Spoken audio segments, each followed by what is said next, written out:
जय श्री कृष्णा। राधे राधे। आइए सुनते हैं मोहिनी एकादशी व्रत कथा, पूजन विधि एवं महत्व।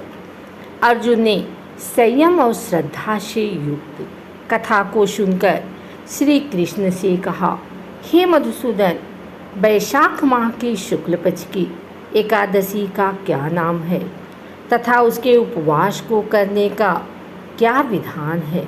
कृपा कर यह सब मुझे विस्तार पूर्वक बताइए। श्री कृष्ण ने कहा, हे अर्जुन, मैं एक पौराणिक कथा सुनाता हूँ जिसे महर्षि वशिष्ठ जी ने श्री रामचंद्र जी से कहा था। उसे मैं तुमसे कहता हूँ, ध्यान पूर्वक श्रवण करो।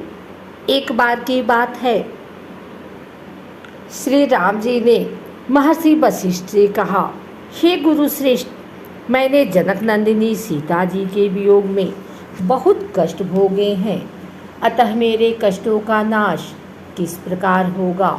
आप मुझे कोई ऐसा व्रत बताने की कृपा करें जिससे मेरे सभी पाप और कष्ट नष्ट हो जाए।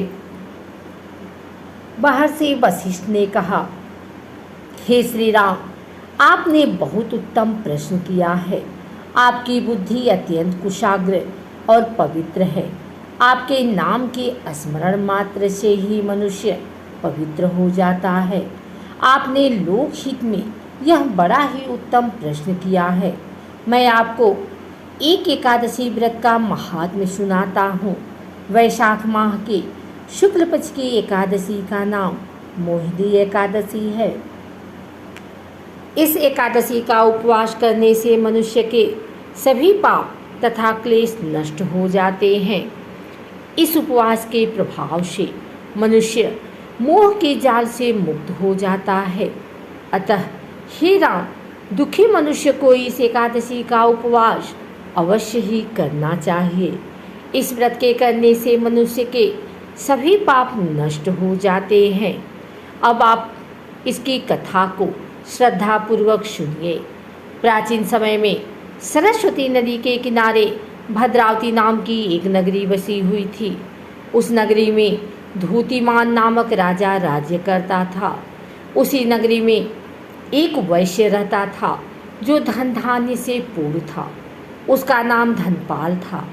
वह अत्यंत धर्मात्मा तथा नारायण भक्त था। उसने नगर में अनेक भोजनालय, प्याऊ, कुएं, तालाब, धर्मशालाएं आदि बनवाए। सड़कों के किनारे आम, जामुन, नीम आदि के वृक्ष लगवाए जिससे पथिकों को सुख मिले।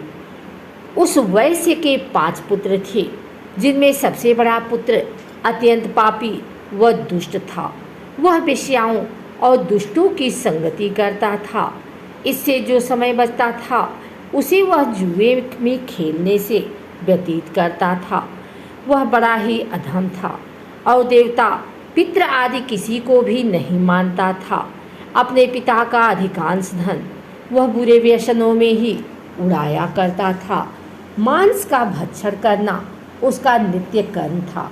जब काफ़ी समझाने बुझाने पर भी वह सीधे रास्ते पर नहीं आया तो दुखी होकर उसके पिता, भाइयों तथा कुटुंबियों ने उसे घर से निकाल दिया और उसकी निंदा करने लगे। घर से निकलने के बाद वह अपने आभूषणों तथा वस्त्रों को बेच बेच कर अपना गुजारा करने लगा। धन नष्ट हो जाने पर वेश्याओं तथा उसके दुष्ट साथियों ने भी उसका साथ छोड़ दिया। जब वह भूख प्यास से व्यथित हो गया तो उसने चोरी करने का विचार किया और रात्रि में चोरी करके अपना पेट पालने लगा। लेकिन एक दिन वह पकड़ा गया, किंतु सिपाहियों ने वैश्य का पुत्र जानकर छोड़ दिया। जब वह दूसरी बार पुनः पकड़ा गया तब सिपाहियों ने भी उसका कोई लिहाज नहीं किया और राजा के सामने प्रस्तुत करके उसे सारी बात बताई। तब राजा ने उसे कारागार में डलवा दिया। कारागार में राजा के आदेश से उसे बहुत कष्ट दिए गए और अंत में उसे नगर छोड़ने के लिए कहा गया। दुखी होकर उसे नगर छोड़ना पड़ा।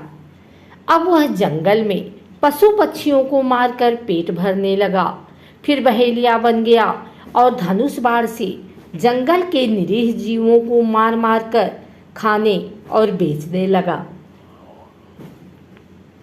एक बार वह भूख और प्यास से व्याकुल होकर भोजन की खोज में निकला और कौटिल्य मुनि के आश्रम में जा पहुंचा। इन दिनों बैसाख का महीना था। कौटिल्य मुनि गंगा स्नान करके आए थे। उनके भीगे वस्त्रों की छींटे मात्र से इस पापी को कुछ सद्बुद्धि प्राप्त हुई।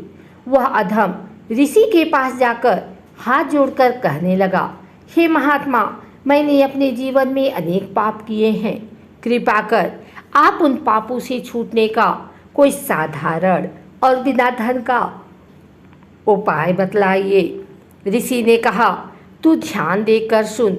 बैसाख माह के शुक्ल पक्ष की एकादशी का व्रत कर। इस एकादशी का नाम मोहिनी है। इसका उपवास करने से तेरे सभी पाप नष्ट हो जाएंगे। ऋषि के वचनों को सुन वह बहुत प्रसन्न हुआ और उनकी बतलाई हुई विधि के अनुसार उसने मोहिनी एकादशी का व्रत किया। हे श्री राम, इस व्रत के प्रभाव से उसके सभी पाप नष्ट हो गए और अंत में वह गरुड़ पर सवार हो विष्णु लोक को गया। संसार में इस व्रत से उत्तम दूसरा कोई व्रत नहीं है। इसके महात्म्य के श्रवण व पठन से जो पुण्य प्राप्त होता है वह पुण्य 1,000 गौदान के पुण्य के बराबर है। प्राणी को सदैव संतों का संग करना चाहिए। संतों की संगत से मनुष्य को न केवल सद्बुद्धि प्राप्त होती है अपितु उसके जीवन का उद्धार हो जाता है। पापियों की संगत प्राणी को नरक में ले जाती है। इस पावन दिन विधि विधान से पूजा अर्चना करने से समस्त पापों का नाश होता है और मृत्यु के बाद मोक्ष की प्राप्ति होती है। इस पावन दिन सुबह जल्दी उठकर स्नान करें। स्नान करने के बाद साफ स्वच्छ वस्त्र धारण करें। इसके बाद घर के मंदिर की साफ सफाई करने के बाद घी का दीपक प्रज्वलित करें। विष्णु भगवान का गंगा जल से अभिषेक करें। इसके बाद विष्णु भगवान को साफ स्वच्छ वस्त्र पहनाएं। विष्णु भगवान की आरती करें और भोग लगाएं। विष्णु भगवान के भोग में तुलसी को जरूर शामिल करें। धार्मिक मान्यता के अनुसार बिना तुलसी के विष्णु भगवान भोग स्वीकार नहीं करते हैं। इस बात का विशेष ध्यान रखें कि भगवान को सिर्फ सात्विक चीज़ों का भोग लगाया जा सकता है। श्री विष्णु जी का चित्र अथवा मूर्ति एकादशी पूजा व्रत सामग्री लिस्ट में रखें। पुष्प, नारियल, सुपारी, फल, लौंग, धूप, दीप, घी, पंचामृत, अक्षत, तुलसी दल, चंदन एवं मिष्ठान।